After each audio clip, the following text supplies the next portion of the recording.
Hello, everyone, and welcome to Uh-oh. Ravenwood. Oh, There we there go. we go. All right. Hello, everyone, and welcome to Ravenwood. We're very excited to be back with our next episode. I am your humble mistress of ceremonies, Abby Marie Carter. Our tech and producer, Winter, who is usually here to give the intro, is not feeling great tonight, so she's going to stay off camera, but she is here running tech for us as always, which we are so thankful for. Yes. Other than that, thank you so much for coming here to join us. Yeah, without further ado, let's introduce our cast, starting with Stouffer. Ah, totally not fixing my camera. I'm Stouffer. I don't have much social life on the internet, so you can find me in Mistress Winter's Court, or on Sagas this Saturday at 11 a.m. CST, with OKSDM, doing his rollout of his Saga system. Well, that's redundant. Saga. Yeah, Saga's system. The last S is system. It's Yeah. fine. Saga system, which has been fun. Yes. Well, thank you so much, Stouffer. Oh, and please tell us who you are playing tonight. Ooh, I am playing Amity the Fae. Yes. Um, Always a pleasure to have you and Amity's antics. Emma, what about you? Hi, everybody. I'm Emma, voice actor and TTRPG content creator, and I am playing Mika the Infernal. You can find me over at Tabletop Tailspinners Network, the podcast network that I founded and run one podcast on, and one that's coming out very soon at the end of this month. So that'll be super exciting, but more to come on that later. I'm super excited to be here, as always. And we are super excited to have you, as always. Thank you so much, Emma. And last but certainly not least, Lucy. Hi, I'm Juicy Garland, a Boston area drag queen and super nerd. I am very excited to be playing Bobby Gunderson, our little marshmallow of a werewolf who is starting tonight in his darkest self. So I'm a little on edge about what's going to happen tonight. We are about to find out. Yes, we are. I forgot to plug myself, so I'll do that real quick. I'm Abby Marie Carter, your mistress of ceremonies. If you want to contact me, I am in the chat as Abby Marie Carter. Probably won't be in there too much because I want to focus on the game. But if you want to get in contact with me, I'm on Discord in Mistress Winter's Court, Sagas, and the Tabletop Tailspinners Network. Discord's at Abby Marie Carter, and I'm on Instagram at Abby_Marie_Carter, and I'll talk to you about the other things I do at the end of the session. For now, let's get into our next episode of Ravenwood. So what happened last session? Jonathan and Bobby reconnected and went to Jonathan's dorm, where things got quite heated. And then Bobby's mother called and cock-blocked them. She saw the hickey on Bobby's neck, asked about a girl, and Bobby lied in front of Jonathan, saying that yes, it was a girl. He does have some type of girlfriend. This caused a bit... Well, actually, it didn't cause a bit of a rift. Bobby just ran out. And ran into the forest to his place of solace, where he ran into his fellow werewolf, Eloise. They had shared a sweet moment where she offered to be a confidant for Bobby should he ever need it. And then Bobby realized he left his phone in Jonathan's dorm, went back to get it, and saw that it was outside of the dorm room, and then was ignored by Jonathan for the next 24 to 48 hours or so. Mika and Amity made it back to the mortal realm after spending some time in the Fey realm, and were confronted by Dr. Lila. Mika was told by Dr. Lila to go talk to her sister, who's been very worried about the fact that she had been missing for 2 days. She was able to have this talk with her sister, tell her she's alive and well, and then her sister went off to do whatever her sister does. And she had a talk with Master Grimm where she gave him the feather that she had gotten off of Carter's body. They also had a talk about what Mika's deal with Master Grimm was, particularly circling around was the accident that befell Mika's biological parents an accident, and it turns out that no, it was not. As for Amity, she had a talk with Dr. Lila that turned kind of sour and resulted in Amity running out and Amity becoming quite suspicious of Dr. Lila. Amity also saw a messenger beetle from the Fey realm disappear before her very eyes before she could see what message it has. Mika asked Bobby to meet her at the Corvus Cup so that they could start their book club. She shared a little bit about the journal that she has of fairy tales, focusing more on it being about fairy tales than anything else. And Amity ended up joining them and told them where she had seen the feather before, which was in Dr. Lila's office. They all then felt like they were being watched, moved to the library, and were then attacked by a Reaper that seemed to focus on Amity. This resulted in Bobby coming to Amity's defense and turning into his darkest self. And then he ran off, and the Reaper disappeared. And that is where we picked up. So yes, Amity, you all have just been attacked.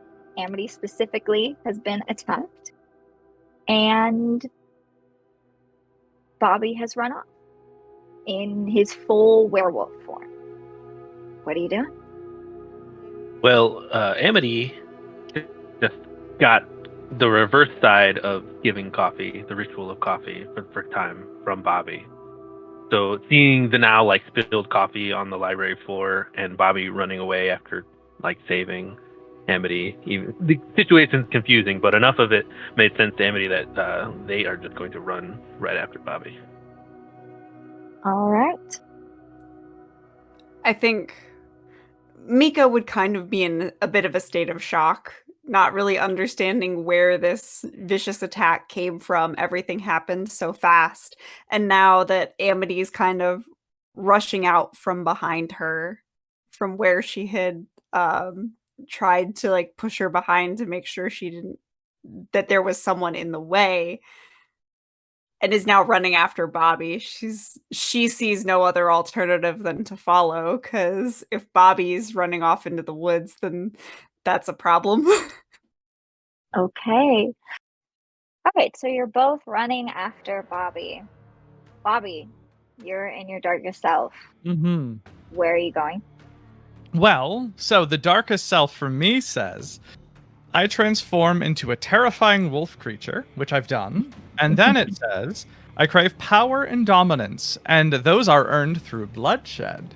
If anyone attempts to stand in my way, they have to be brought down and made to bleed. I escape my darkest self when I wound someone I really care about, or when the sun rises, whichever happens first. So, if I am craving power and dominance, I don't know exactly what I want, but if I'm gonna dominate something, I think I have to head in the direction of Jonathan. Okay. So are you heading towards Jonathan's dorm then? Yes. Okay.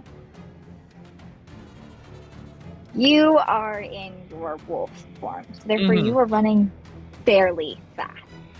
Amity and Mika, you are running after him, but you can't really keep up.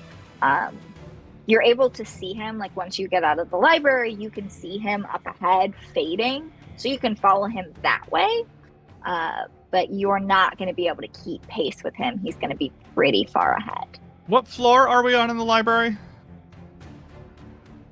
I always pictured the library as being just kind of a one floor, just huge. Okay, yeah. Is it clear how to get out of the library from where we are? Mika, you're the one that took them back here. Is it clear? That room was... I always pictured it as a bit of a maze to get back there, as sort of there were quite a few turns that she would have taken you guys through stacks of books to get to that little back corner where all these forbidden old texts were. Yeah, so then I'm definitely like shoving over bookshelves. I'm like trying to go in a straight line. So definitely like through the bookshelves. And then if I can't immediately find stairs, whatever window is readily accessible. Okay. Yeah.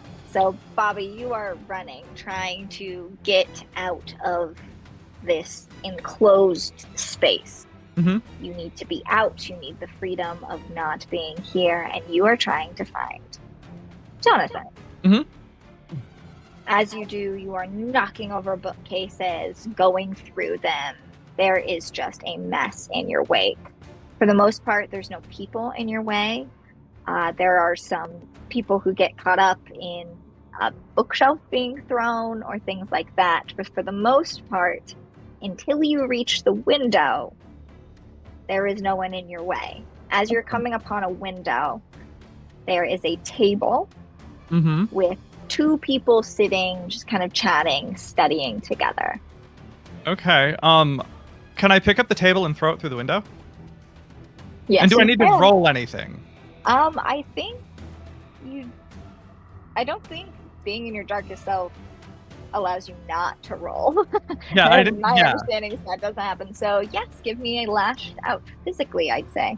Okay, cool. I should have brought out dice. That would have been smart. Okay, cool. It's a little helpful.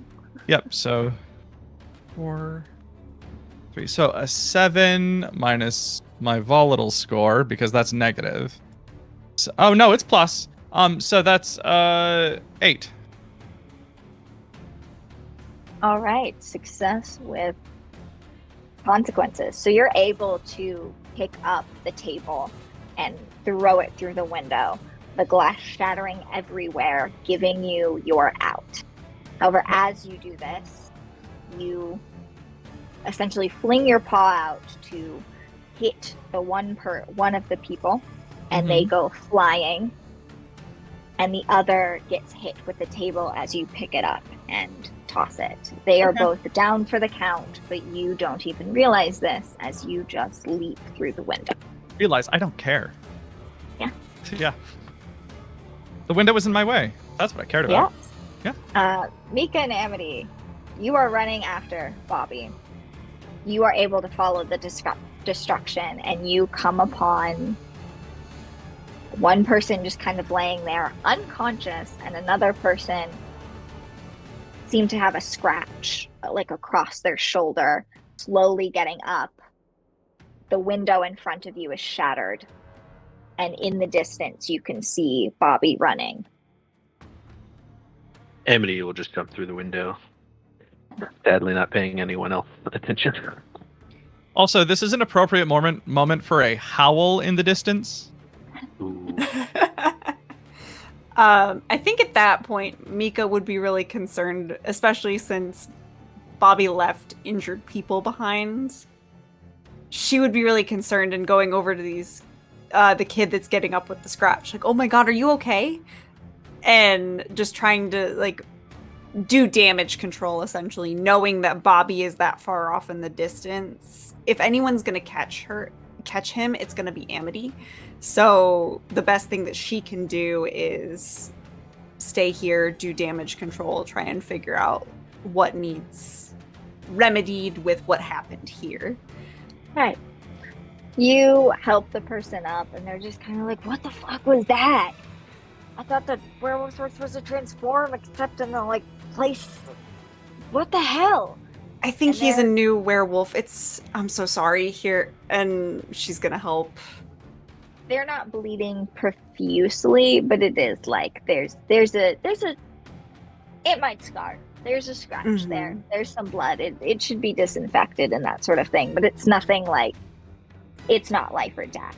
Gotcha. However, the person across from them is still just lying on the ground unconscious, and they will start to notice this and just be like, oh my god, is she okay? And like rush over to her and be trying to wake her up.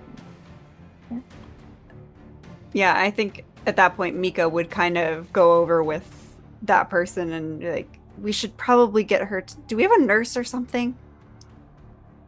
You do have a sort of wellness building or wellness center where there's some first aid doctors.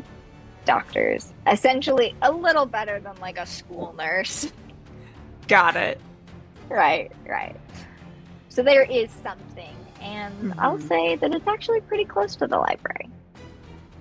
I think if that's the case, Mika would sort of go to gently, like, move the person and look at the other individual and say, here, help me get her to the infirmary.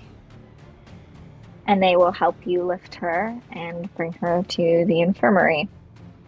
Amity, you're following after Bobby. Bobby, you reach Jonathan's dorm. And it is multiple levels. It's about probably 3 or 4 stories high, and Jonathan lives on the top floor. You would know this because you were just there very recently. Yeah. And your senses are pushing you towards him. You know his scent well. Yes, I do. Is the outside of the building easily scalable? Oh shit. It's old brick, and there's like windows, and some of them have balconies, and so I'd say you could probably scale it. Yeah. Okay, we're gonna try. I think that's gonna. We're gonna use lash out physically. I think that yes. So do you think I should maybe subtract? Is it difficult enough where I should like subtract 2 from this roll, or is it just a straight roll? In your werewolf state, I don't think so. Okay, cool. In your darkest self, you are a full-on werewolf right now. I don't think so. I think that I fail. So what I'm imagining is I get up like to the 2nd floor and someone sees me in their window and I fall.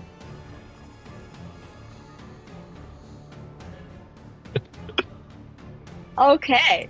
So, yes. So you begin to scale this. Just this kind of sheer climb. There are handholds and stuff like that because the brick is pretty old. And, there's balconies, things like that. And you are climbing and you are climbing. You get to about the 2nd floor and you just lose your footing pretty much entirely. You are like suspended in air, looking into this person's window who is just staring back at you as you then fall on your back. Trying to decide if I think that's a far enough fall that you should take harm. It's different in your werewolf state. How much did you fail by? I rolled a total of 3. Ooh, that's pretty low. I want you to take 1 harm. Okay, cool. You fall hard and awkwardly, and it hurts. I can reset that. I imagine you let out a guttural wolf whimper howl thing as you just kind of land awkwardly. I land with like a crunch. Yes. I wonder if that exactly like that. I wonder if that attracts Jonathan to the window. Does he see? You can't tell. Okay. And then does he run? Okay, so you've just fallen. You've taken a harm. Mm-hmm. I'm now at 2 harm because you gave me a harm last time from the shadow creature. Am I? Okay. Well, this would be a good time to plug because I forgot to do it during our intro. For our audience, if you have plenty of influence points, you can redeem those to help out our players and their characters. So what you can use them for is you can grant a forward, which means they get a +1 on their next roll. You can grant a string, which means you'll give that person a string on most likely whoever they're talking to or whoever they're involved with in the situation. You can heal a harm, or you can grant a sudden visitation, which is kind of up to my discretion of somebody's going to visit our characters in some way. For Mika, it would probably be a sudden visitation from Master Grimm, things like that. But yes, I keep forgetting to plug those, and that is things you can do. So please feel free to use those. Yes, Bobby, you are at 2 harm. I forgot about that. Thank you for the reminder. So you're how much harm can you take? Is it 4 or 5? 4. Okay. You are looking a little worse for wear. Not like concerningly so, but you need to like get checked out. But you're also a wolf. And it's a full moon. I'll wait 3 hours. Yeah. So you are not privy to that. You pull yourself up off the ground. Amity, this gives you more time to catch up. You're still not close, but you can see Bobby getting up off of the ground. Bobby, what are you doing to get to Jonathan now? I'm gonna burst through the front door. I don't have time for door handles or knobs. Okay, you go flying through the door, breaking them off the hinges, and you are met with, you're standing essentially in this lobby-like area, stairs to go up to the floors, hallway on either side that lead to the rooms on that floor.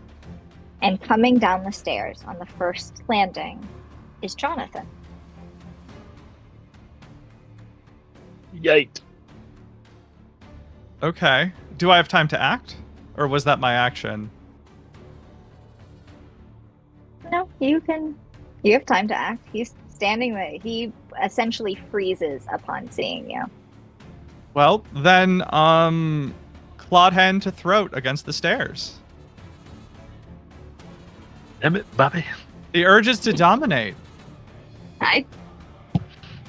I'm not saying anything. I'm not judging your character choices. Okay. You lunge at Jonathan and slam him back into the wall. His head, hits against the wall and bounces back as you bring your clawed paw to his neck. And he is just staring at you, eyes wide, speechless.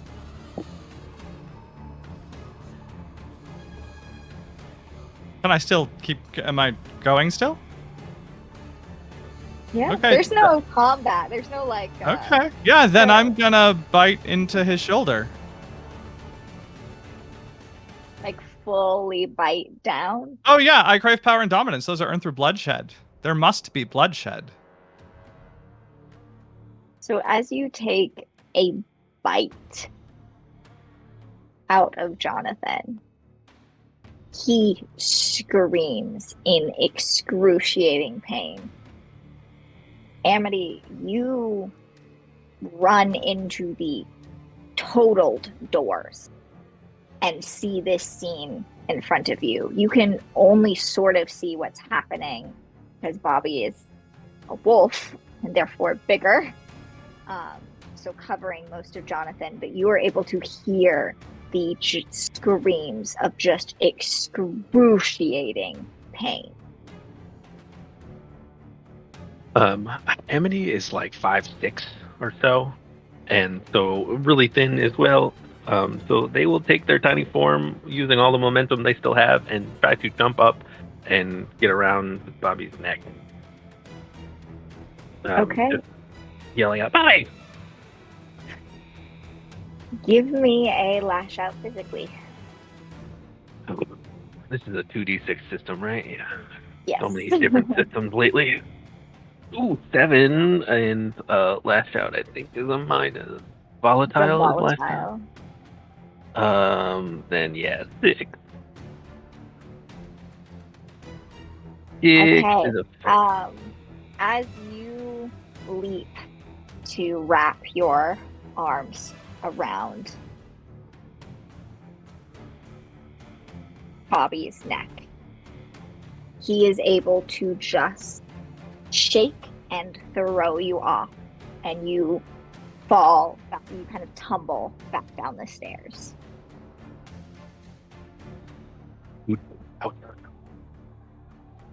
I would like you to take one more harm, as he would have thrown you very hard. Hitting and landing again once they're like semi-organized again. Elizabeth yell out Bobby, trying to get his attention.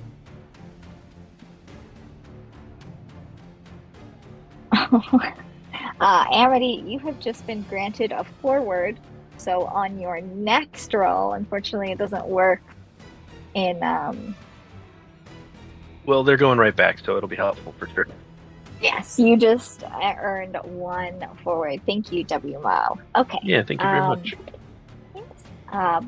Bobby, you have just bitten down into the flesh of your boyfriend and thrown your friend off of your back. Uh-huh. Jonathan is still screaming.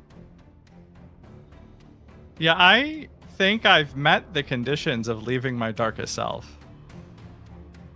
I think you've hurt two people that you care about. Yeah, at the same time. So, yes, it happened in quick succession. So, I think that yes. Probably by the time Amity hits the ground, Bobby has realized what, like, something like shifted in his brain, and he's realized like where he is and what is going on. And by the time he turns around and looks at Jonathan, he's transformed back into himself. Okay, what is the transformation back into yourself look like? It's probably pain. I imagine it as being painful and grotesque, right? Like all of the bones are like snapping in reverse, and like his skin is shifting color, and the fur is dragging itself back into his skin, and his face is like crunching back into itself as his teeth are like moving inward, and it sort of all goes with a snap and like a wet noise and a pop. And it doesn't feel good. So he's in pain himself, but it happens fast. And then he looks down and sees Jonathan screaming and bleeding. And I think as soon as you take your hand off of Jonathan's neck as you're turning back into yourself, Jonathan falls essentially to the ground, and he has pushed himself into like the corner of this landing of the staircase and is just kind of clutching at his shoulder that you have bitten into. And I would say it's a pretty deep bite. Like, you punctured a lot, and so there is now just blood gushing through his fingers. And he is not screaming as loud as he was before, but he is letting out these whimpers and these screams, especially as he watches you transform back into yourself.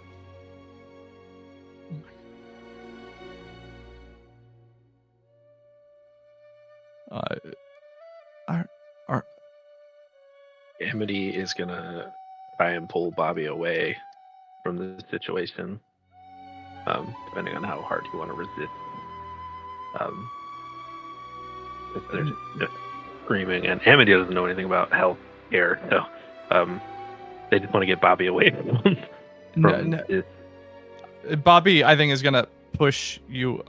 He doesn't even know you're there. He's gonna push you away, and like run up to Jonathan, not even realizing he's probably naked. Like probably covered in Jonathan's blood. Like there is definitely marks of Jonathan's blood on your face. Yeah, like, and he's totally clueless. Like, oh my god, are you okay? Jonathan kind of like kicks out a little, not kicking you, but like get back, and just go like, "What the fuck? No, are you okay?"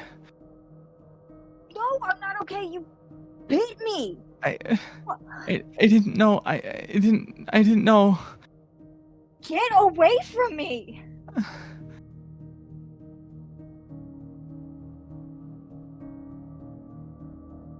Amity will try to pull them again. Come on, Bobby. Okay. Okay.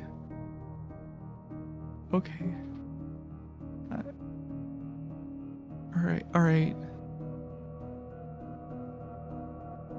I'll go. The commotion from the doors being busted in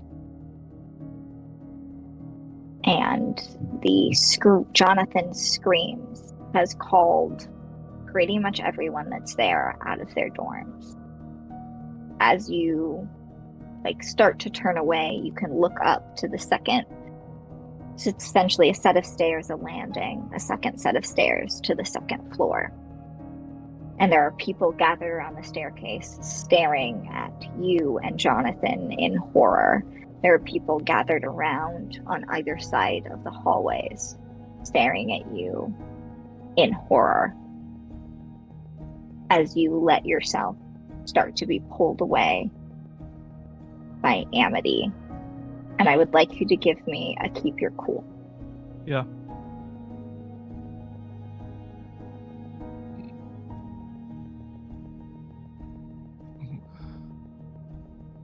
Five. Okay. That's a failure. Which you get to mark experience for every failure. Gonna get a lot today. You have gained a couple experience points, and Amity, same for you. You've gained at least one for your failure earlier. Why don't you tell me what this looks like? Of everyone's eyes are on you. You have just harmed the person that you might be in love with. Yeah. And now everyone is gathered around staring at you as it starts to sink in that you don't entirely remember how you got here. You just remember the Reaper attacking, and now you're here. You had to have gotten here somehow. How many other people did you hurt? What have you done? And I would like you to describe for me Bobby's reaction. Yeah. And how he would kind of start to lose it. I think he's first gonna freeze. And give another long look at Jonathan. And then I think he's just gonna look away and then run. And he's gonna run away. Oh, I think we lost. Topher. Yeah. Oh. Back. Oh no. Can y'all hear me? Yes. Yes. Okay. Not sure what that was about. Okay. Yeah. Yay, technical difficulties. They always happen. The tech gods must be praised. But yeah, I think after that lingering look at Jonathan and seeing his trauma, And at this point, some people have come down to help him and are kind of lifting him up, trying to bandage his arm. There's still blood. He is now kind of covered in his blood and starting to look quite pale. I think Bobby's gonna run. He's gonna run away, or at least try to. Okay. Give me a runaway. Nope. That is a wait. Hold on. Runaway is volatile. Volatile. Yes. Oh wait, no. No, that's a 6. It's still a failure. Yeah. So maybe Amity is holding on tightly enough. I think Amity will And try then to you're take you shocked. back to your dorm. And in your shocked state, you can't really. You're like, I'm pulling, trying to get away, but I just don't have the wherewithal. Yeah. and I feel like all the strength has kind of left your body. Yeah. At this point, and you kind of you try to pull away, and Amity gives you kind of one good pull to get you out, and you just slump into them as Amity walks you to your dorm.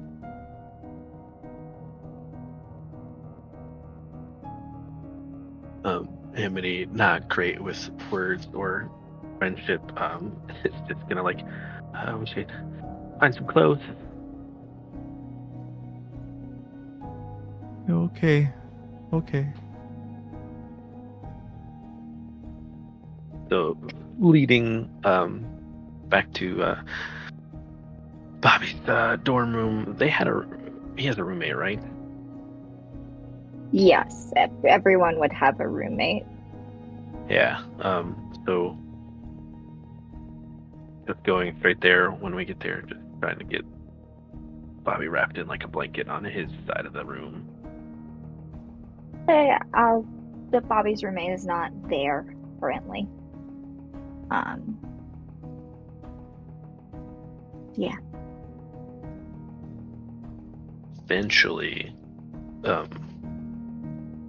kind of like trying to figure out what to say, Amity will just say,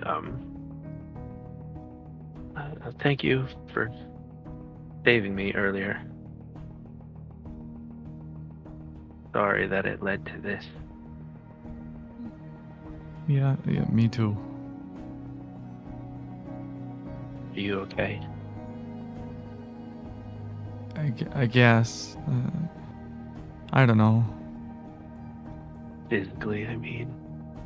Oh, yeah, no. I heard. We can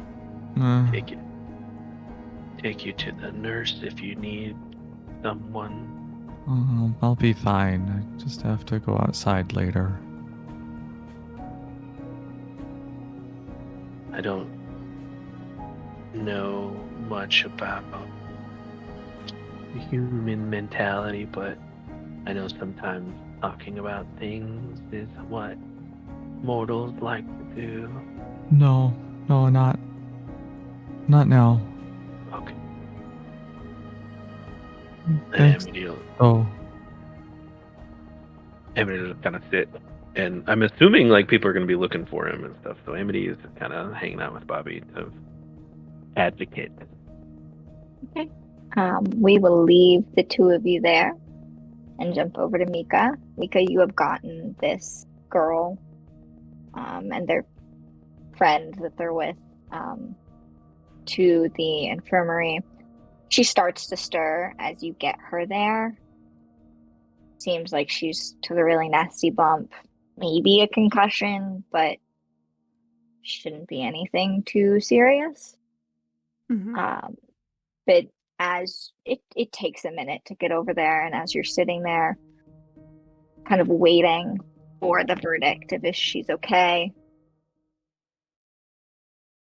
the doors open and in comes Jonathan, being essentially supported on one shoulder, clutching the other, and you can see just kind of tracks of blood. It's not bleeding profusely anymore, but there is still, like, Jonathan is covered in his own blood. And would it be clear to her that it was a bite? Or would it take a minute for them to like get him in and it would for her take a to see minute. it? He's also holding his shoulder.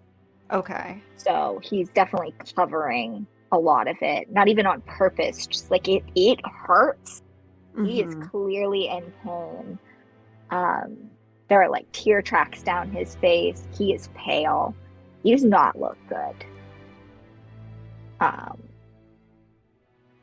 Yeah, you would not know until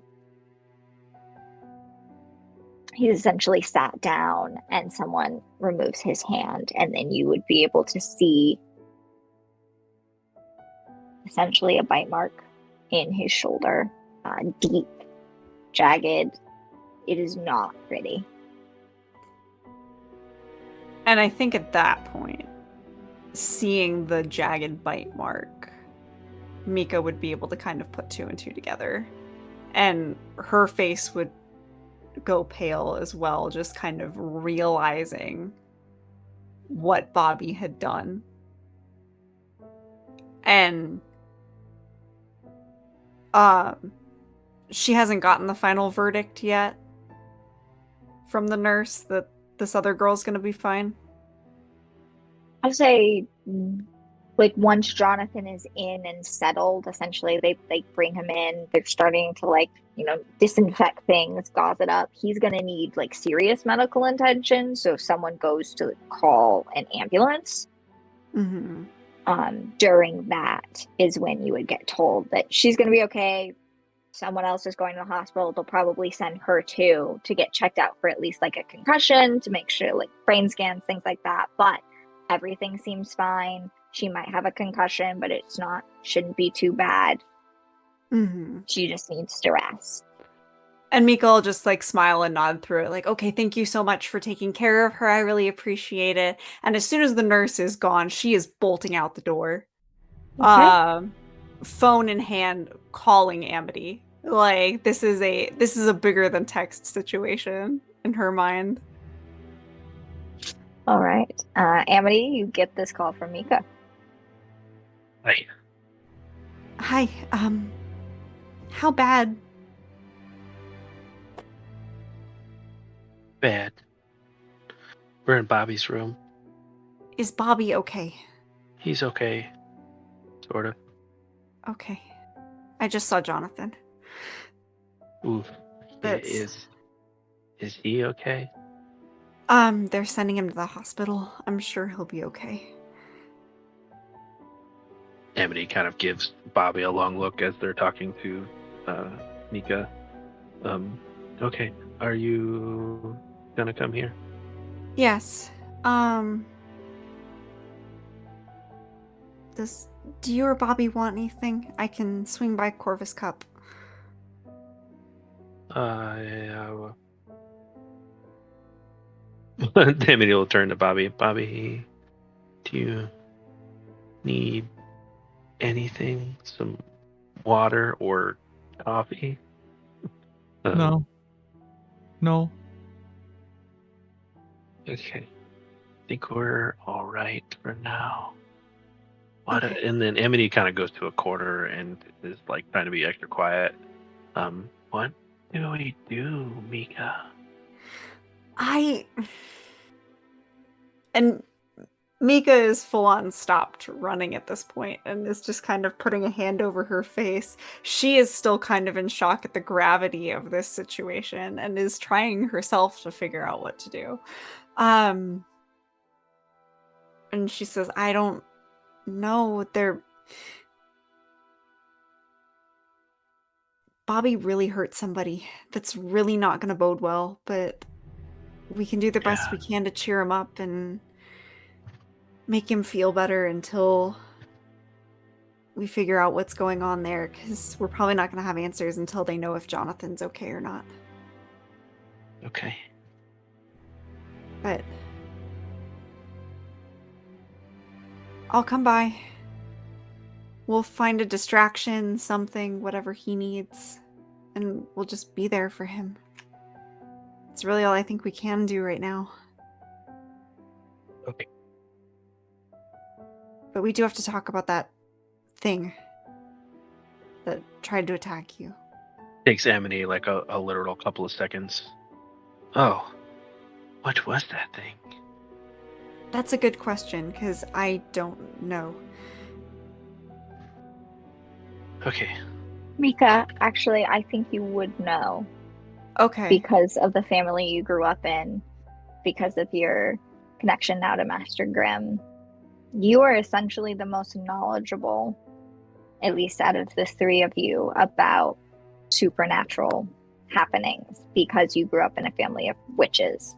Okay. So you would know that it is a Reaper. You would also know that Reapers attend this school. So, like, being a Reaper is it's a very complicated thing. It's essentially tends to be like almost this other persona that is used as almost a hitman kind of thing sometimes, but also truly takes the dead that are going to die and ushers them into the afterlife. But there are other Reapers, or they have the opportunity to be used and hired out to essentially take someone out of the realm of the living. Okay. And there's training involved with it and that sort of thing. Got it. So even though it looked like a very ancient being, it could very well have been a student. Correct. Okay. But it also could be just another Reaper. You have never seen a Reaper in its Reaper form. Okay.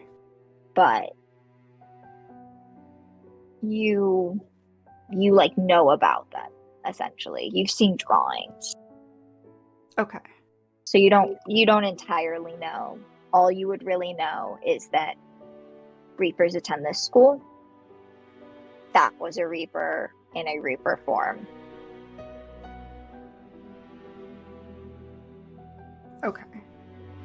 I think in the chaos of everything that's happened, she would say she didn't know because she's so used to not being the more knowledgeable one. So the fact that Amity doesn't know kind of takes her off guard, especially in these circumstances. But as she says that, she kind of goes, wait. No, actually, I think I do know what that was. Let me get to Bobby's dorm and we'll talk everything through. Okay.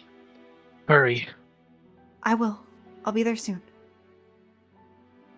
Mika, after you hang up and as you're walking towards Bobby's dorm, a girl that you recognize from your humanities class kind of walks up to you and is just like, hey, are you friends with Bobby?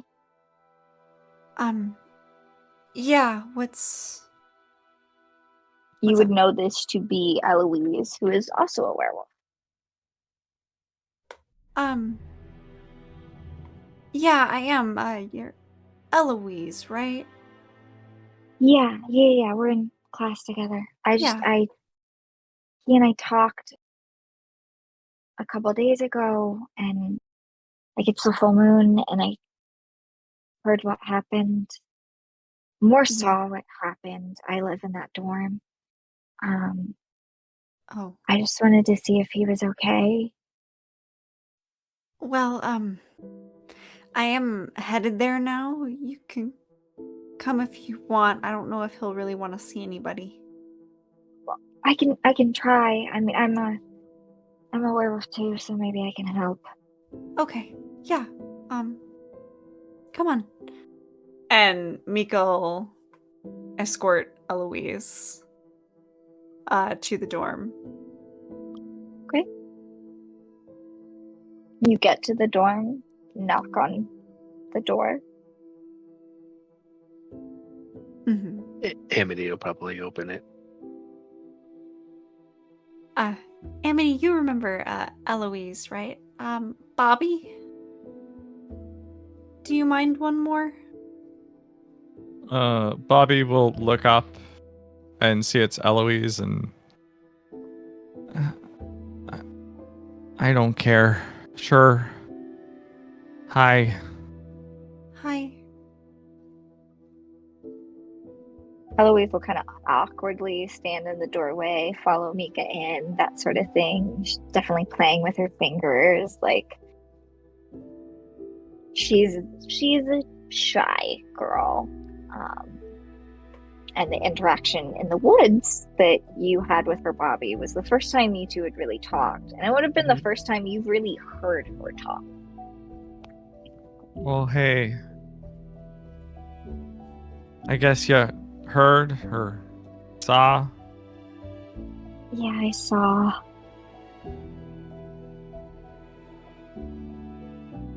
Guess I screwed up. Or something. I don't know, really. It wasn't your fault. It happens. I mean, not often, but I know that the school kind of has safeguards for it. Otherwise, they couldn't allow werewolves in. And, you know, sometimes, particularly this close to the full moon, it happens sometimes. Not supposed to. No. But you've also never been around people when you've transformed, have you? No. My parents always just kept me away. I was always afraid of this. Well, sometimes you can train yourself to be better with it, to control it almost. Being around other werewolves can help. Don't have a lot of opportunity for that. You do now. Thanks.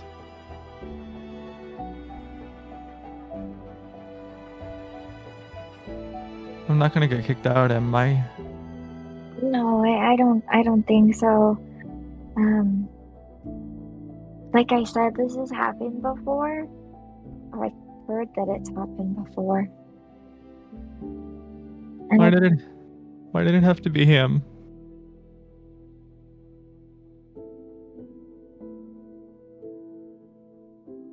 Mika's gonna come give Bobby a hug at that.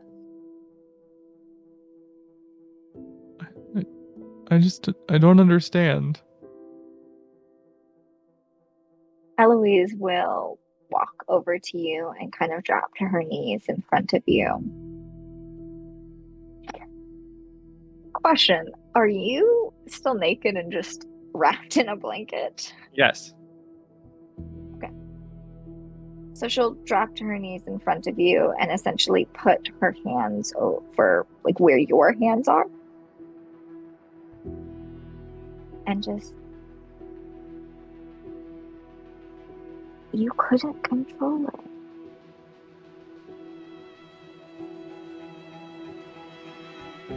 Just the look in his eyes.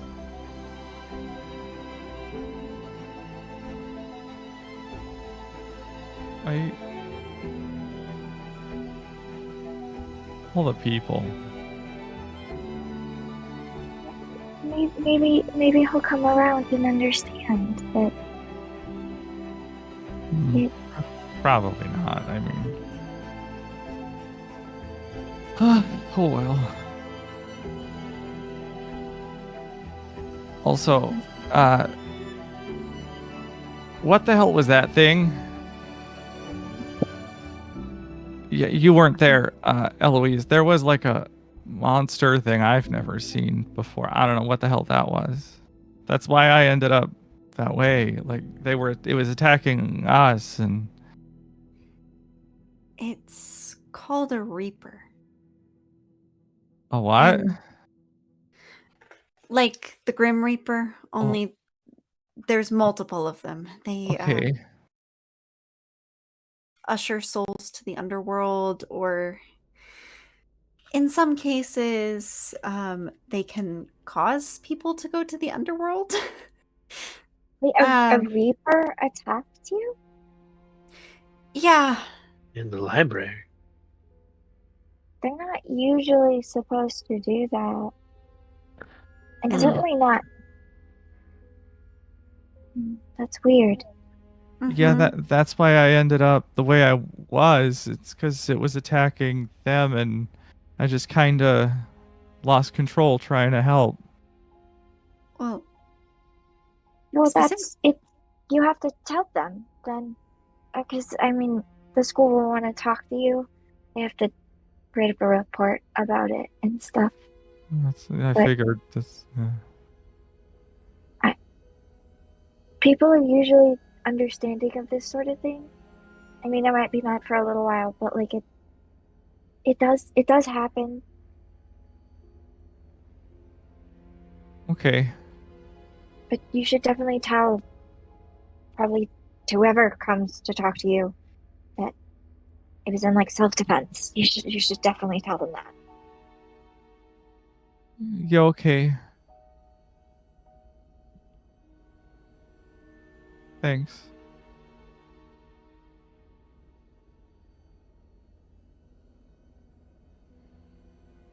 We So what now? Well, tonight, I guess we worry about you, because that was a lot for you. Yeah, I heard a lot. I need to like get some. It's gonna sound weird, but some moonlight. You get it, Well, right, Eloise? tonight's the full moon, Oh no! Oh shoot! so Oh, I'm gonna hurt for a few days. Oh well. Okay. Is there I feel anything like we can do? Uh, can you reach over there and get me some pants? Yeah, Amity will grab whatever is right on top. Or on the floor, maybe, depending on how tidy Bobby is. Whatever you can find.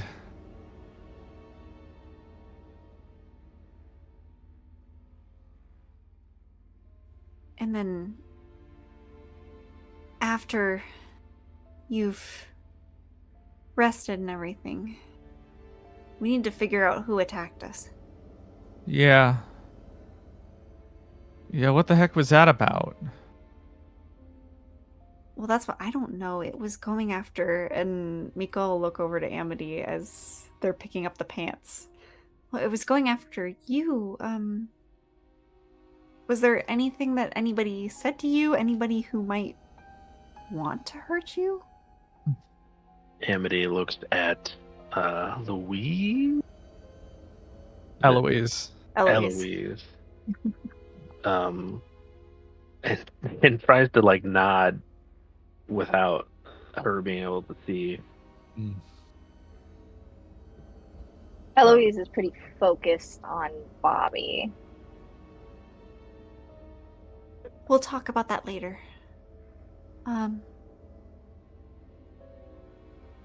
She had mentioned Dr. Lila last session, so before we got attacked. Hmm. So her like giving a yes right now might make that pop into your head, possibly. Hmm.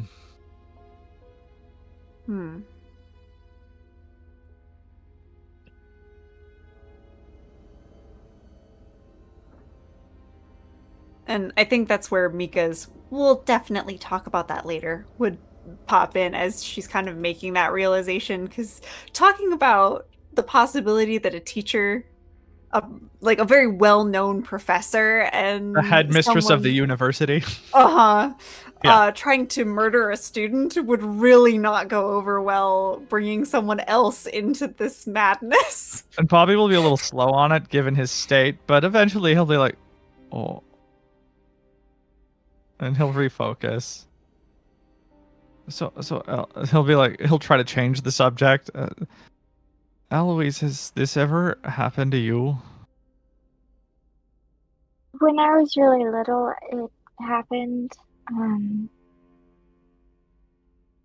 during my first semester, it happened. You'd know that Eloise is a sophomore. So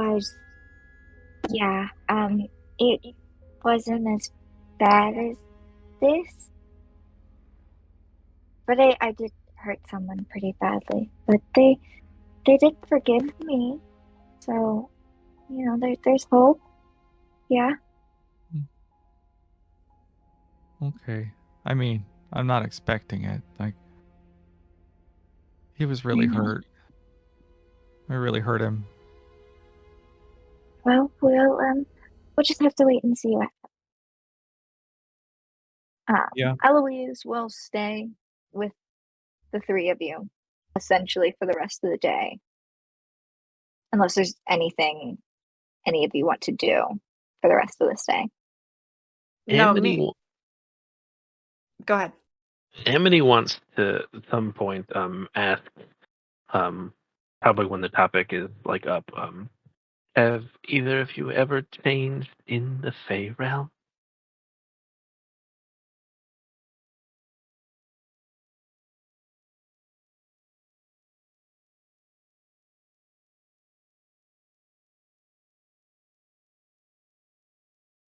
Don't What? know what it would be like, but Bobby, if you wanted, I could take you to the Fey realm and maybe I mean, avoid the moon. there's a safe space here where we go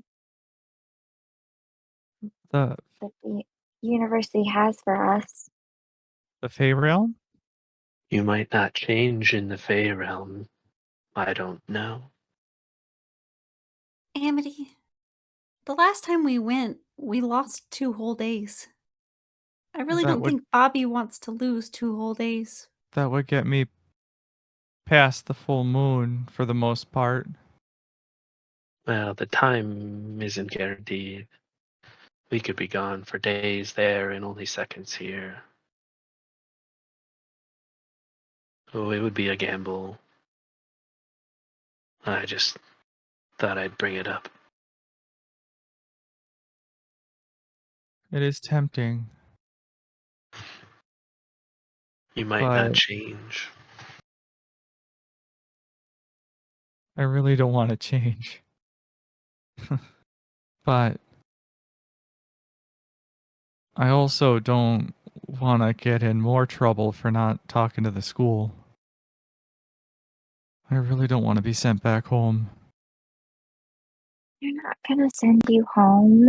You didn't do this on purpose. Oh, They only do that when somebody's done it on purpose, and people have done it on purpose.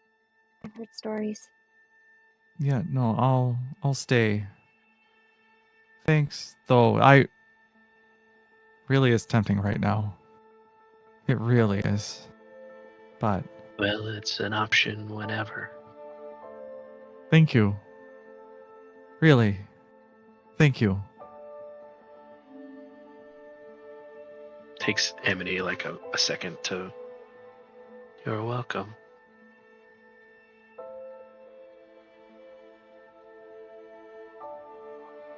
Well, if we're gonna be here for a bit. Bobby, do you want a distraction? We could watch movies. I want frickin' dinner. Okay. What do you want for dinner? Whatever we can Favorite find. I'm place. so hungry. I'll make a cafeteria run. Bobby, what's your favorite food? Anything, but I like hamburgers. I'll get you some hamburgers. Thanks. Amity, any special requests? Amity looks at Bobby and if they have pizza, Okay. Eloise? I can go with you. I don't want to make you carry all the food by yourself. Oh, okay. Yeah, that'd be great. She looks at Bobby. Are you gonna be okay? Yeah, I guess. Yeah, I should be okay for a while. Thank you. Really. Thanks. Okay. Thanks. And she will go with you, Mika. And Mika will make a cafeteria run and get Bobby at least a dozen hamburgers. That's correct. This is the correct answer. Yes. All right. So, does anyone else want to do anything else for the right now? Okay. So, Mika, you go with Eloise and bring back food. The 4 of you eat, chat a little. Bobby, you're able to find at least a little solace in your friends and this newfound friend who understands you. How many nights do you transform? I would assume it's all 3 nights of the full moon. Okay. So tonight's the first night? Yep. So I'll say the sun starts to set. And as that happens, you get a text from Jonathan that says, "I'll live, not that you care anyway." Oh.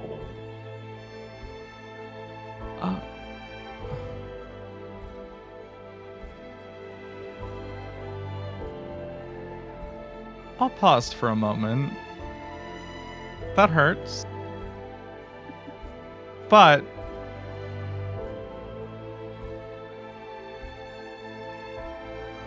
I will respond with, "Of course I do. You know I do."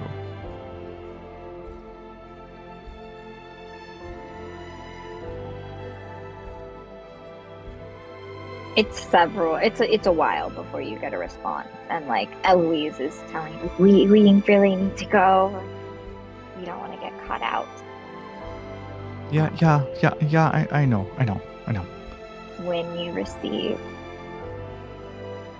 another text that says, "We should talk."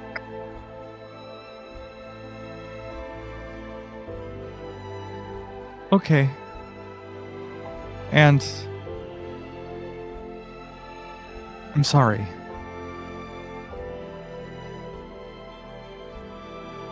You I receive really- that. No. Sorry? No, and just I'd really like that.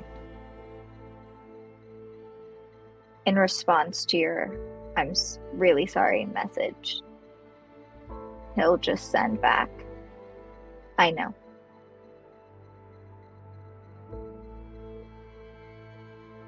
God, he confuses me. Okay, yeah, let's go.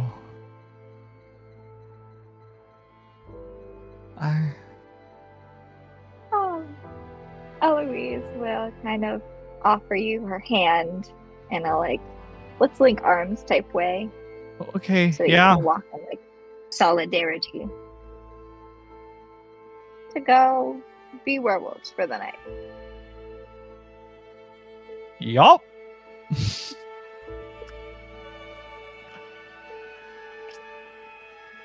Okay. Mika and Amity, you are left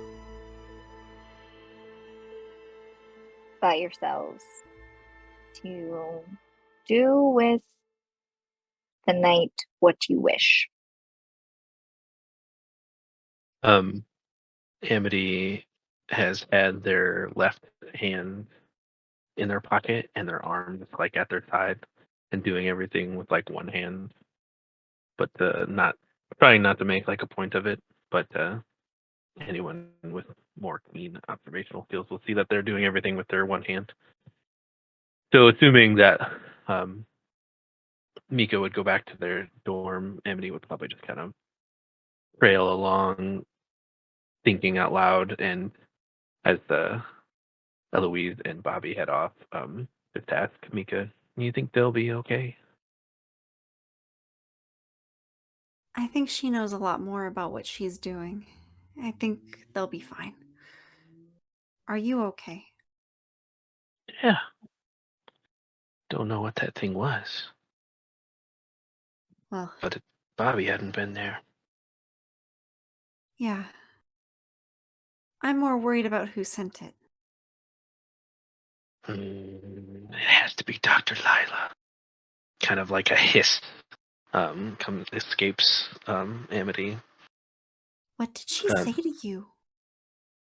So Amity will probably give a better detailed explanation than I will, but basically reinforcing the banished one story that Dr. Lila had told Amity about the Fey demon hybrid And Amity thinks Dr. Lila is that hybrid. He's been in the mortal realm for years, and Amity will tell you. And I went searching for a beetle, which would make no sense, I think, to Mika, except for maybe with some witch knowledge, family witch knowledge, maybe that Fae creatures usually communicate with beetles. Well, her family doesn't really like the Fae, from what Okay. we found out. So, is that something that she would really know about? So it might be well. So I went Oh, yeah, looking her for a. family doesn't like the Fae. Probably not. Okay. So Amity will be like, and I went searching for a beetle, and it disappeared in front of my eyes, which Wait, what? just disappeared like something invisible took it in, or it was blocked by some barrier or magic. I'm not sure which, but it's Dr. Lila's domain. It must be her. Well, if that's the case, that's a big accusation, Amity. We're gonna need a lot more proof than what we have right now. And we need to make sure that Reaper doesn't come back. Amity kind of looks around, assuming we're still walking to your dorm. Yes. I might need to go back to the Fey realms to talk with my aunt because I can't communicate with her here. Okay. I can talk to my sister and see if there's any sort of words or anything that we could do. There's got to be some way we can protect against it. How does a Reaper trigger itself? Are they in control? I'll stop Do back they by know what they're doing? A lot of times they do. Some people use them as hitmen. I'll grab some books and do some more research. We haven't gotten to Reapers in class yet, so I'll help. thank you. But we'll figure this out. This is gonna be... If the headmistress is trying to kill you, that's gonna be really fun to deal with. Trying to kill multiple people. If the Reaper was sent after us, maybe that's what was sent after. Yeah, I can't remember his name. We know of a couple of targets, but particularly the one that was You think it could have gone after Carter and Dominic? harder. Yeah, it seems like an awfully big coincidence if it's not them. This Reaper. Huh. That's true. Must be related. We are getting close to Dr. Lila knows it. Tried not to tell her anything, but well, they are good at sensing lies, so I tried not to lie either. Got it.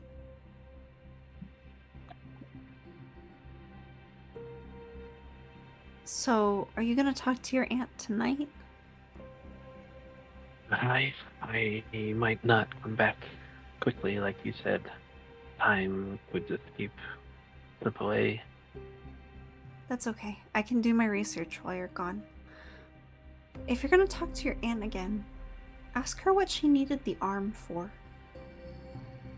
It seemed kind of weird that she was so freaked out about it, and if something's happening over there too, this might be bigger than just Dr. Lila.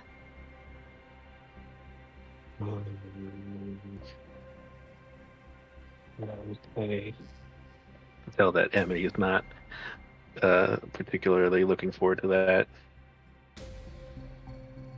Amity has you can tell Amity has the don't question your parents raising kind of thing. And at that reaction, Amity would Mika would look at Amity and be like, if you need an excuse, I think she would question the mortals nosing around less than you asking the question. Tell her it's from me. Okay. That's a good point.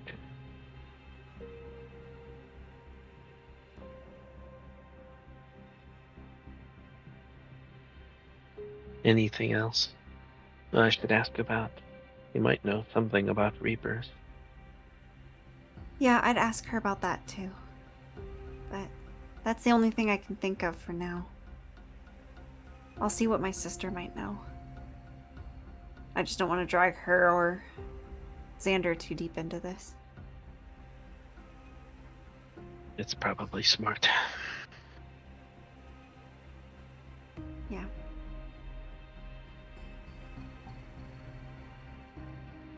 I'm already the odd one out as it is. Why do you say that? Oh, well, I'm the adopted kid. So, I don't want to get... Doesn't that make you the odd one in? I guess you could put it that way.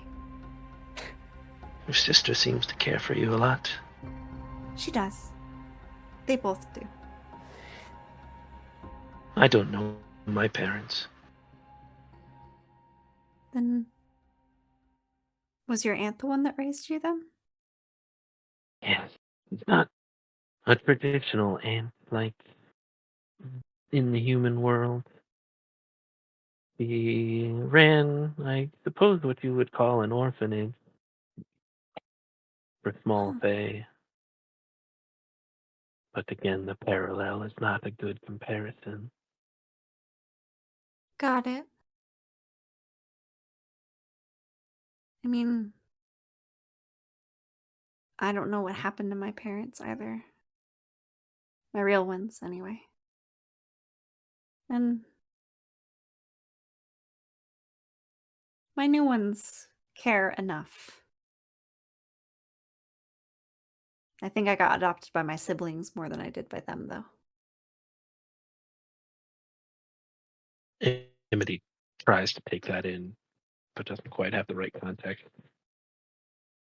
Even though it's kind of a similar situation.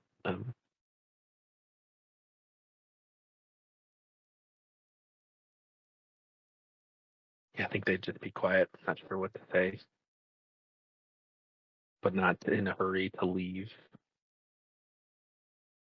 And I think after a few moments of silence, Mika would kind of look over at Amity and just...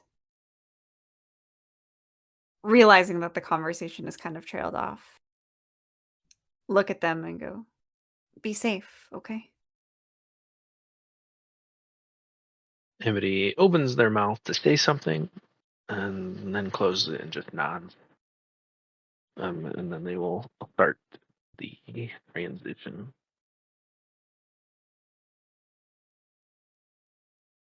to the Fey realm. So you're doing this in front of Mika? Yeah.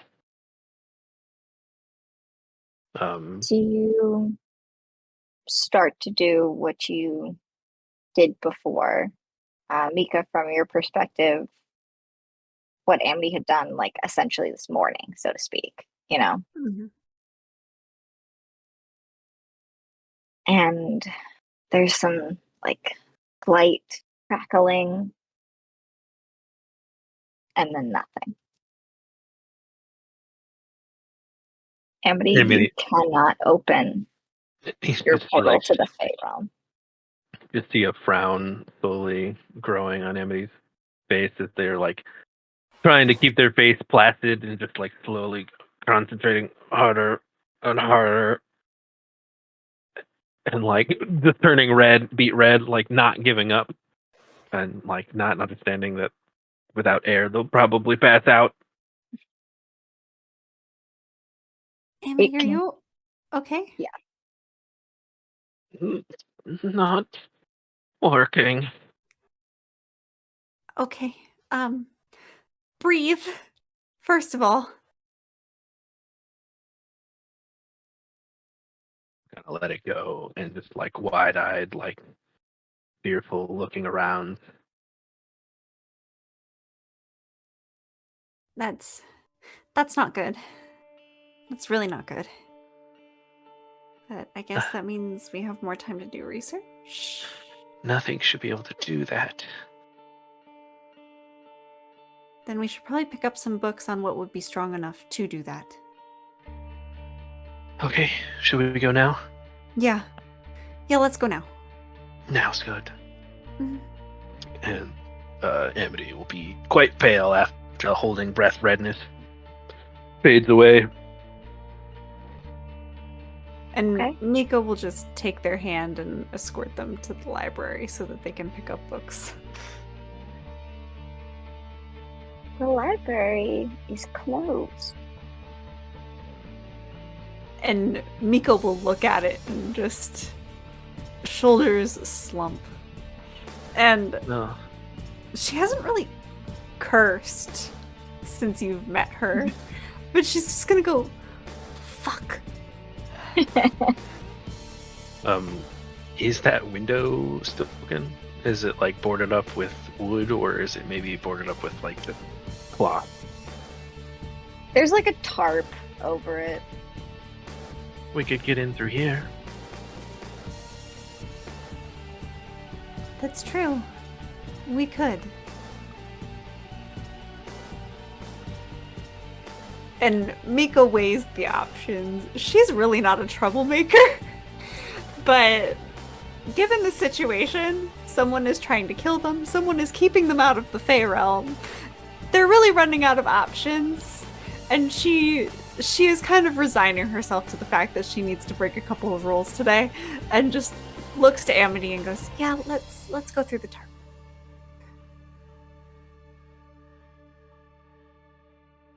Okay. It's been put up very recently. It's essentially all been like they did a little better than thumbtacking it, essentially. Like they just needed something to protect from the elements. Mm-hmm. So y'all get in pretty easily. You're able to just kind of pop it off and crawl through. Be careful of the jagged glass that you're able to get through. The library is pretty... In front of you, you just see shelves and shelves of books toppled. The shelves are on the ground, books are everywhere. It's a big library, so not by far not everywhere is like that. But leading from where y'all were to where you currently are is just destruction of... Some of the books are torn up, but by and large it's shelving units that are just on the ground and books scattered everywhere. Wow. It didn't look this bad before. I think just we were a didn't little notice. focused on Bobby before. He did all of this. Yeah, that was pretty bad. Let's see what we can find. Okay. And Yeah, Amity will be just like, what are we looking for? well, we're looking for books on Reapers. Reapers. On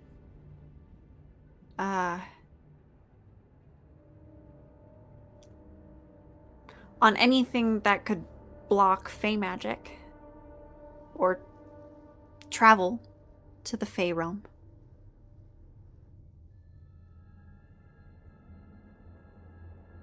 And No. I guess we could probably look for more stuff on that betrayer god that Dr. Lila was talking about, or that demon child thing. The banished one. The banished one, right? Something tells me that there won't be much about them unless it escaped Dr. Lila's purview, but at least Reapers. Yeah. Something in here about Reapers. Mm-hmm. And Mika is already digging through the books that are scattered across the floor, just to sort of get her bearings. She's spent a lot of time in this library, so she knows sort of the organization somewhat. But she mainly knows it off of like how many times she's walked up and down these bookshelves. So with so many of them toppled, it's very hard for her to remember what was on the shelves that Bobby knocked over and what they need might be on other shelves that are still standing. How long do you spend searching?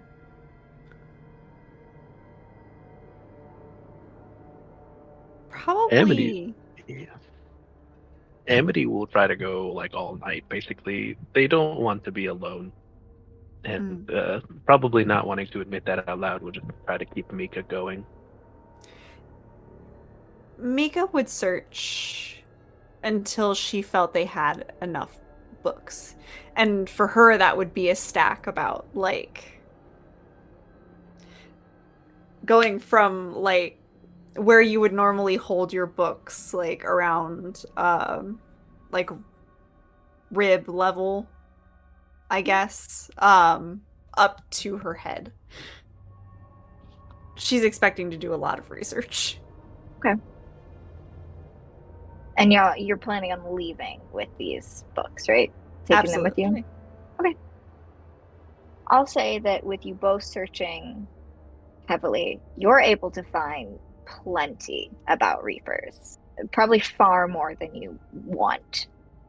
You pick and choose. You get to pick and choose which books you take about Reapers. There is just a wealth of knowledge. They are a thing that is known to the monster world. So you find plenty on that. You do not find anything referencing a demon, fae, child hybrid. You do not find any reference to the banished one. Even in like a singular copy, you can find Amity of like fae folk tales. There's nothing. The closest you can get is in one of the folk tales. The term banished one is used, but you don't even know if that's referring to the story that Dr. Lila told you or if that's just some fancy way they're talking about something in that story. You can't find anything. What is the other thing you were looking for? What sort of magic would be able to block Fey magic or travel to the Fey realm? Okay. You're able to find substantially less on that. There's only probably a handful of books, if that, about things that can block different sorts of magic. But you are able to find some things. Okay. Not as comprehensive as the stuff you can find about Reapers, but you can find some things. Mika will absolutely take what she can find. And at that point, I think realizing that they're coming up empty on the banished one would kind of look at Amity and be like, all right, I think we've exhausted our resources here. Do you want to take these books back to your dorm or mine? Either's fine. Your sister's your roommate, right? Yeah. If you think your sister is safe, that might be better. But we can go to mine. I don't even know who my roommate is. Never met them. Did they show up? I don't know. Have they just not shown up this semester? Emily, I'll say you have a roommate. They're just like never there. They like said hello to you maybe on the first day, and that's kind of the only time you've ever seen them. You don't have any same classes. You don't know what they do. You don't even know what they are. They're just gone all the time. Then yeah, if Amity will say, my roommate's never there, so we'd have some privacy. Okay.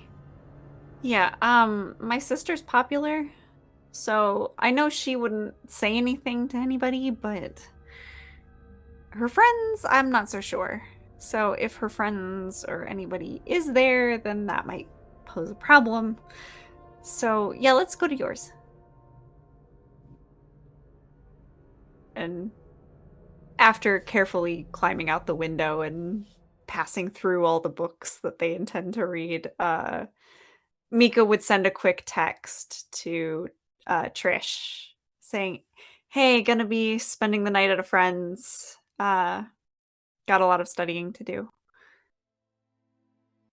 Trish will send back studying, have fun, and then a winky face.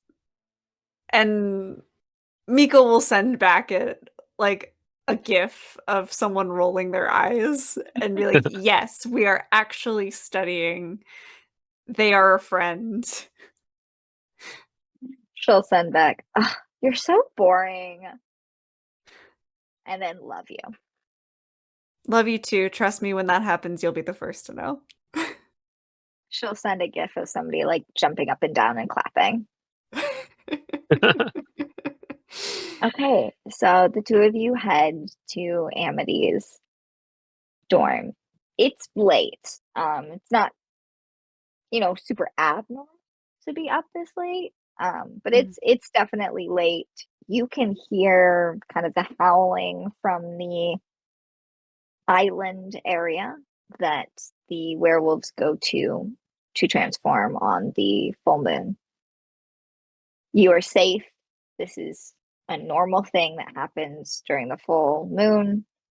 The only reason this might concern either of you is because you're now friends with Bobby and what happened during the day. You head to Amity's dorm.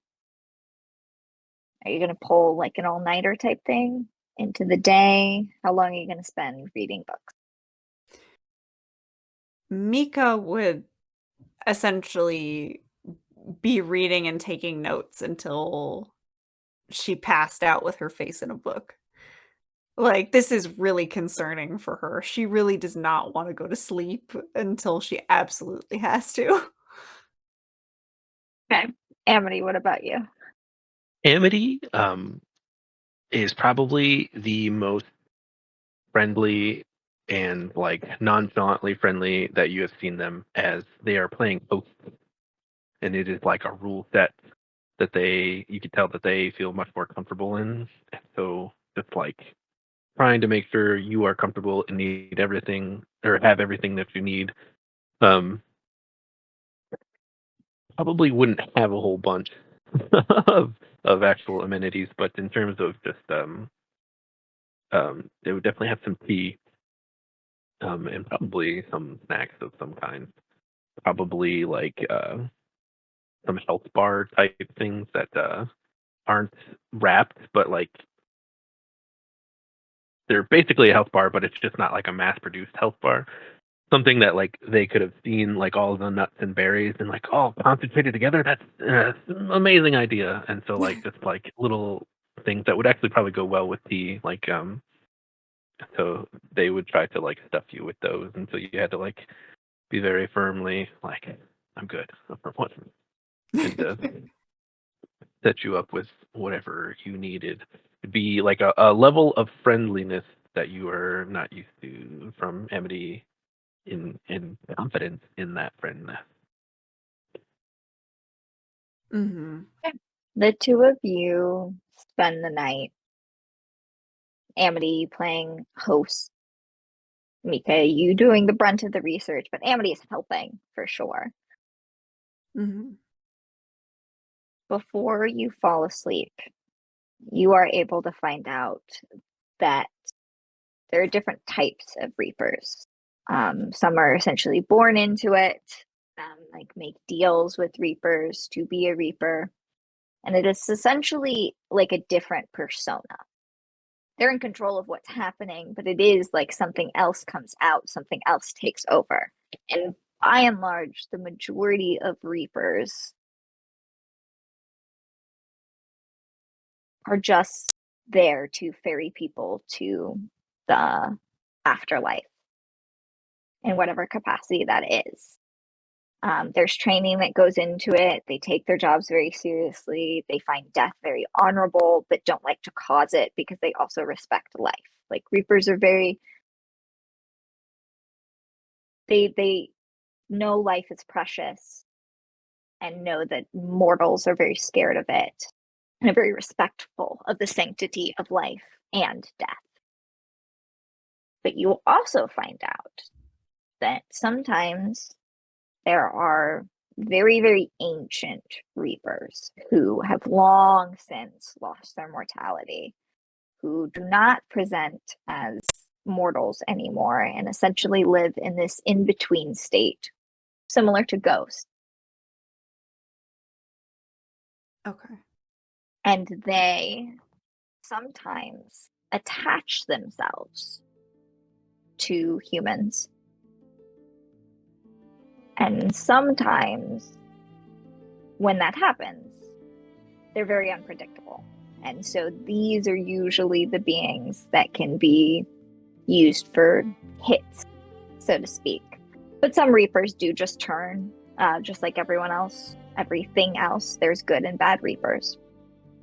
The key difference between a Reaper that's attached themselves to a human and a person being a Reaper is they're still control of the Reaper self. It is just kind of a different persona that comes out with different abilities.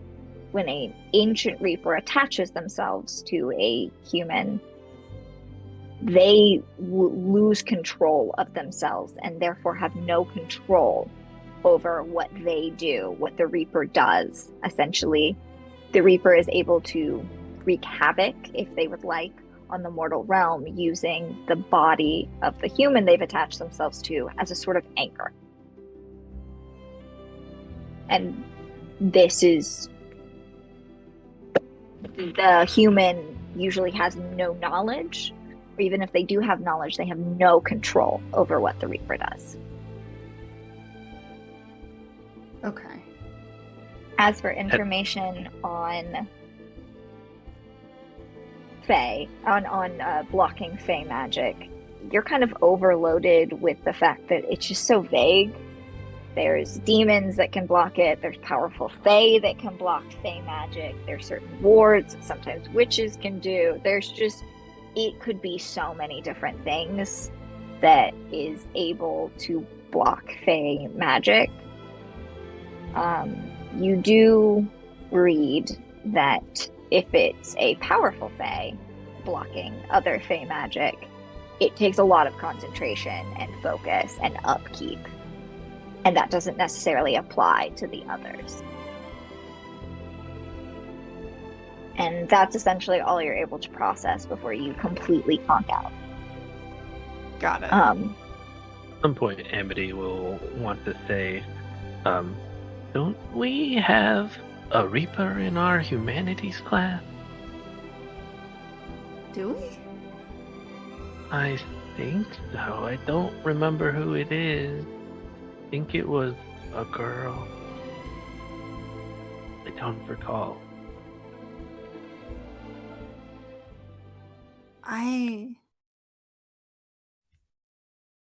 Yeah, I don't remember her name either. At this point, Mika would be getting really tired and starting to rub her eyes very frequently, trying to keep herself awake. I don't know. I'll remember when I see her, I'm sure, but Well, we should look for them. Maybe, well, maybe we can learn something or they can tell us something. yeah, but we definitely can't say anything about it being Dr. Lila that we're worried about, or that someone might have sent it after us, or we probably shouldn't be telling people that want to attack us either. I definitely don't want to tell Dr. Lila, but I think he's gonna want to talk to us after Bobby's incident, and I'm sure it'll come out again.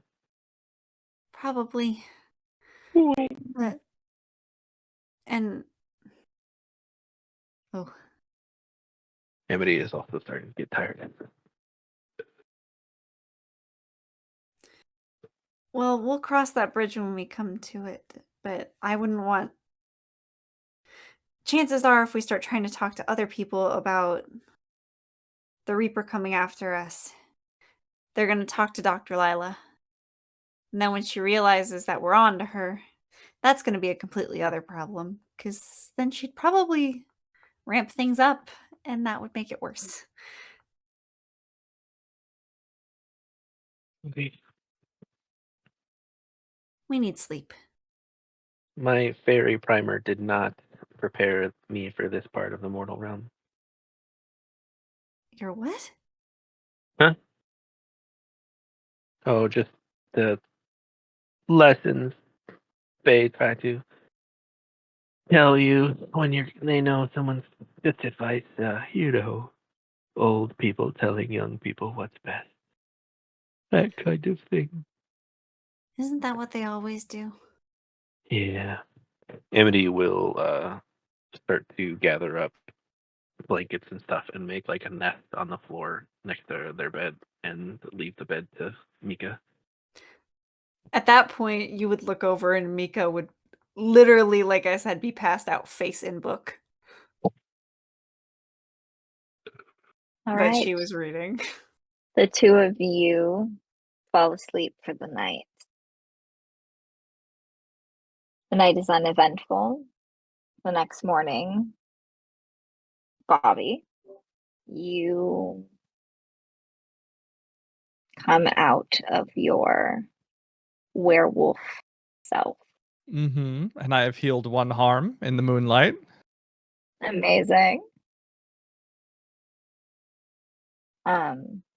Note for my players in harm, you can heal harm if you have like a move or some sort of thing that allows you to do so, or by dealing with it in game. So, Amity, if you go to the infirmary to get taken care of, or someone But- drags Amity to the infirmary, Yeah, that would be revealing weakness. That's not a good thing for Faye to do. No. they could potentially then heal one harm, but you have to deal with it somehow in game. And that's how you heal harm. Or somebody can grant you. to heal Also, harm.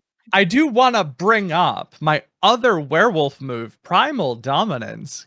When I harm someone, I take a string on them. So not only do I have a string on Jonathan and that random girl I threw the table at and the other person, but I also have a string on the Reaper. And Amity. And Yeah. Amity. Yeah. You just got all the strings. Oh, not my random NPCs that I did not intend to come up again. Damn It's it. okay. All I'll right. never remember them. I But guess I'll give them names so you can have strings on them. Things to think about later. mm-hmm. But you are out of your werewolf self. You've healed one harm. What are you doing? I am gonna put my clothes back on. Mm-hmm. After I take the chains off. Probably walk with, oh god, what was her name again? Eloise. Eloise, thank you. I wanted to say Amelia. Eloise, back to the dorms, grab breakfast, and get back to my phone and probably text Jonathan and go, hi.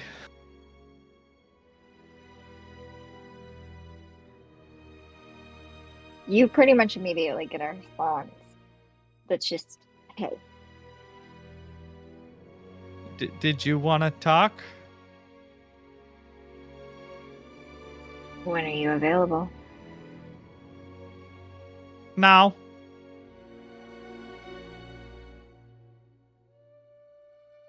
I'll text back. I'm in my dorm. Okay, I'll be there soon. I don't care how bad I smell, I'm going. Okay. You make your way back to Mm-hmm. Jonathan's dorm. You walk through the doors that you destroyed. Ugh. You walk up the staircase that you hurt him on. And you make your way all the way up to the 4th floor. Mm-hmm. And to Jonathan Storm. I am, for the first time in my life, around other human beings in a t-shirt.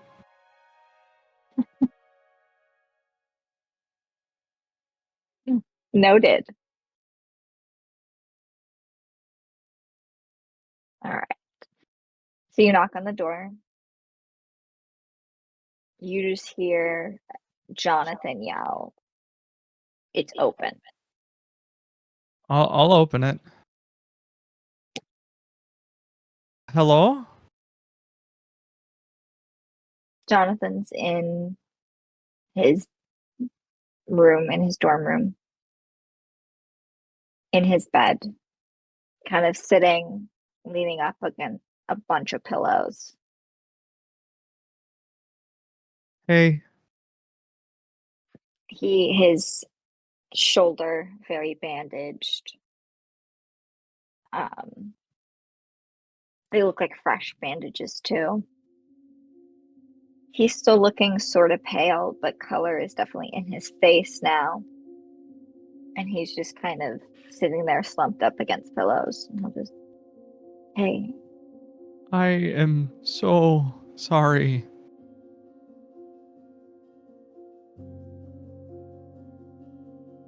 "I know." I didn't know it was happening, and the second I was aware, it stopped. "I know." And I care about you so much, and I'm so sorry I hurt you.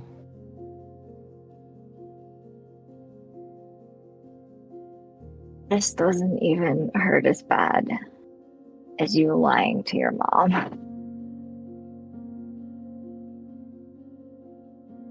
I don't even know how to tell her anything, let alone I'm gay. God. And in the moment, I'm so sorry. It was stupid. And I will find a way to tell her. But the woman can't even handle the fact I turn into a wolf once a month. Like,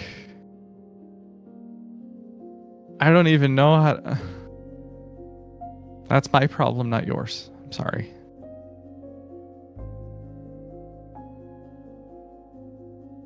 I really like you.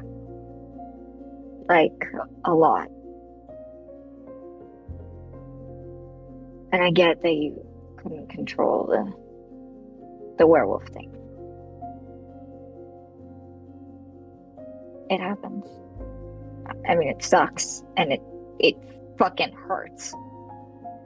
And please don't do that again. But I guess I forgive you about that. What bothers me more is you lied to your mom in front of me that you were with a girl.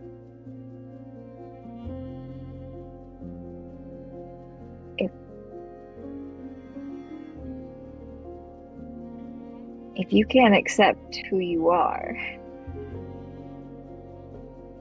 how can we be together?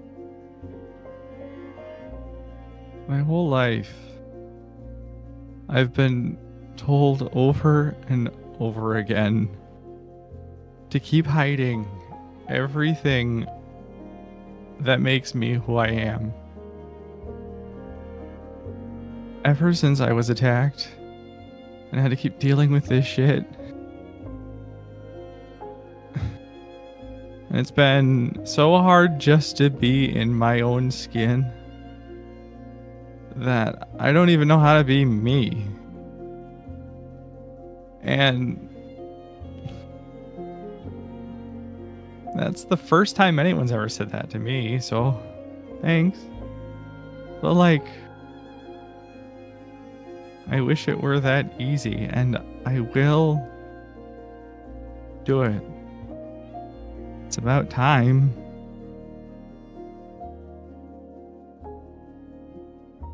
But I'm gonna need a little while.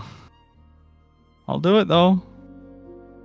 But it is that easy if you want it to be.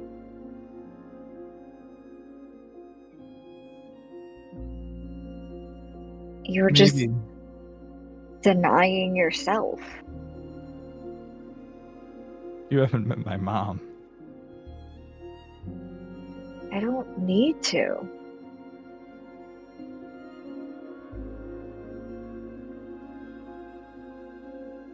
Does she care about you? Yeah? Then why should Okay. it matter if you're gay or not?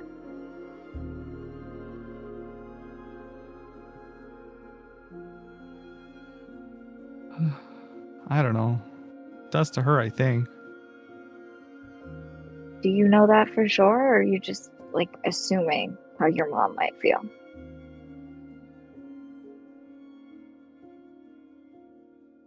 I don't know. Maybe I'm assuming, I guess. Oh. You haven't met a lot of Wisconsin Methodists, have you? I do know it's. I'm acting like it's easy to just come out, and I know it's not.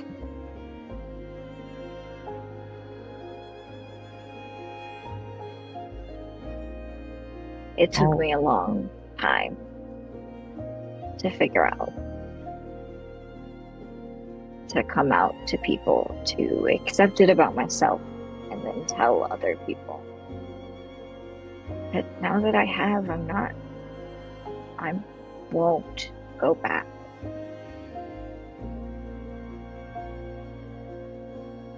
I'll say something. I will. He'll reach out his hand to you in a kind of like beckoning way to get you to come closer to him. And as you do, he'll take your hand, pull you to him, and he'll give you a soft kiss.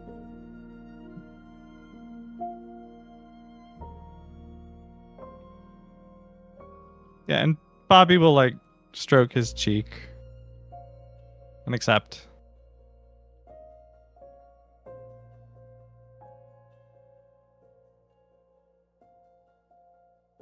Mika and Amity, you wake up in the morning,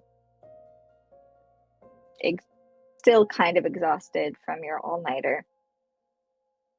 And the two of you start to stir, kind of collect the books that you have. Amity, your roommate's still not there. Maybe you don't have a roommate anymore. Maybe they dropped off. We don't know. Who knows where they are? They're not there.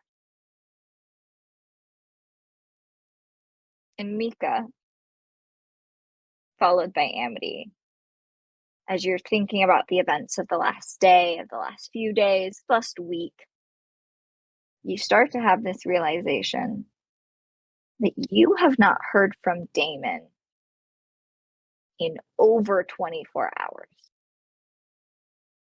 And that is where we will end the session for tonight. Figures. Grr.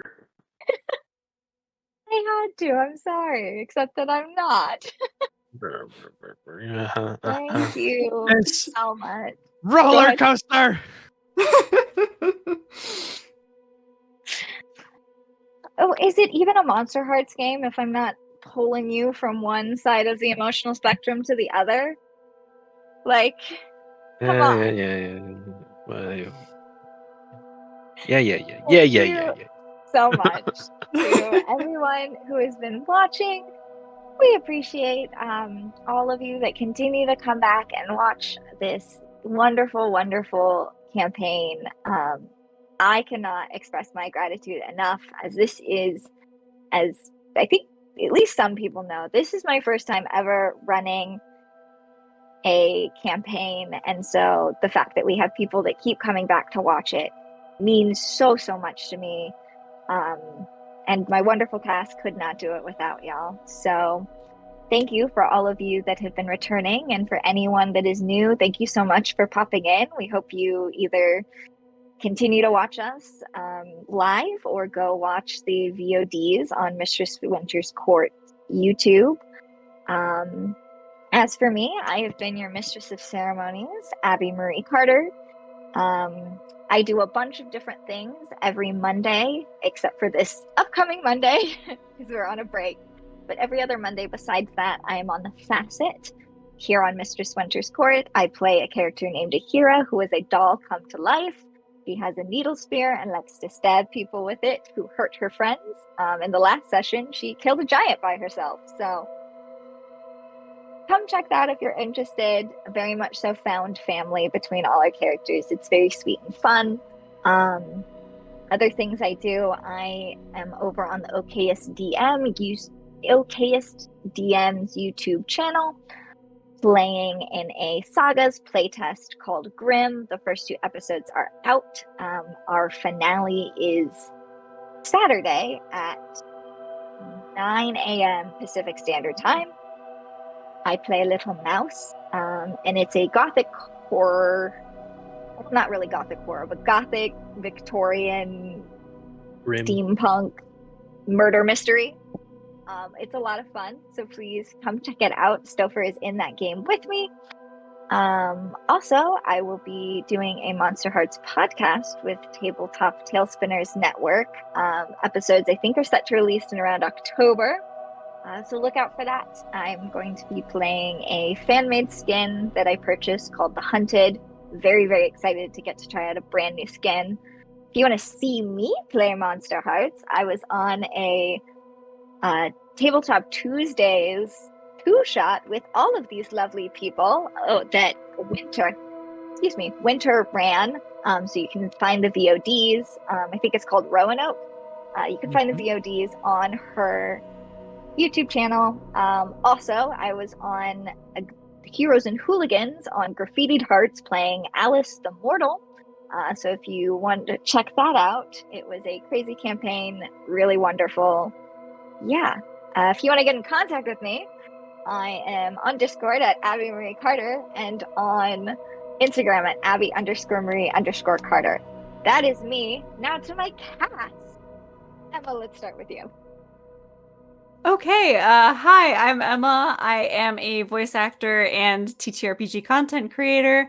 As Abby was talking about, I am the founder and creative director of Tabletop Tailspinners Network. We're a small podcast network doing actual plays of a variety of TTRPG systems. As she said, I am working with Winter on a Monster Hearts podcast that will be coming out sometime later this year. We haven't quite set a release date, but October was definitely in talks.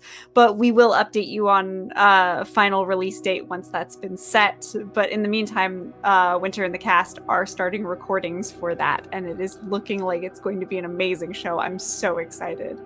I'm not in that one, but I am helping out with some of the editing.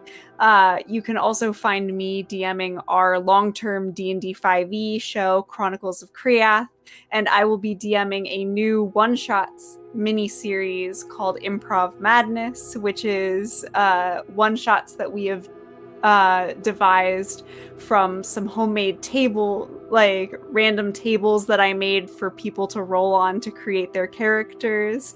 And I even roll on some tables to design the one shot all there on the spot. And we got some pretty fun one shots out of those. So I'm super excited to share that one with you. That one is releasing August 24th.